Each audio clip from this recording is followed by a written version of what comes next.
So we sort of touched on getting to Horseshoe Overlook earlier.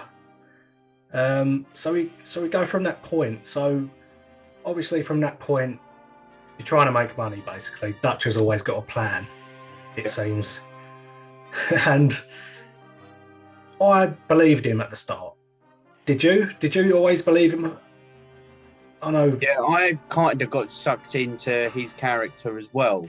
I remembered from the old ones that you got to hunt him down, but I thought that was more because of like the whole government thing. They were forcing Marston to do it. At the very beginning, you sort of get drawn into him because he actually seems like a genuine, caring, like little. He's got his family, all mixed match people of outlaws, but they're a family. They're all working together, and he seemed to come across as like a caring person. We've got to get money. We've got to get out of here. And then you start to notice that slow change. And I think the character Micah was really good because you hated him, but like the person who played him and voiced him and everything, they done a fantastic job of it. But you see him start to sort of worm his way into like Dutch's head. And you see the change. Arthur's now no longer getting listened to anymore by Dutch or anyone else. They all start, and you start to see the split in the gang. Yeah, but Dutch seemed to. I got suckered into everything he said. But it was so gradual throughout the game because there's so much happens in between that, though, isn't there? Between Horseshoe Overlook and then Micah worming his way in more and more. Because Dutch, he's so charismatic, isn't he? To anyone. But yeah, let's get onto the bit where you go to the. I know I'm skipping a bit here, but where you sort of go to the swamp, and then you go.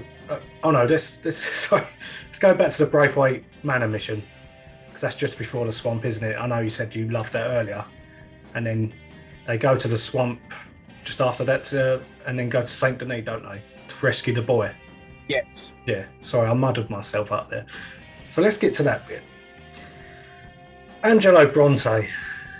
He was an intriguing character, wasn't he? The guy who had John Marston's son. Yeah. What did you make of that? Sort of going from all this country bit to a main city. As soon as I saw him and the way he spoke to the guys, like I knew straight away he was a slimy character that you couldn't trust.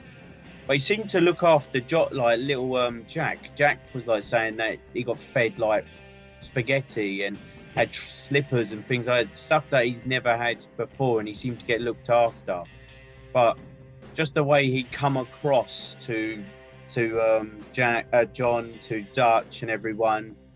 You're like, yeah, he's a slimy sort of character. He's either going to double cross us or something's going to happen. But I wasn't expecting what Dutch done to him.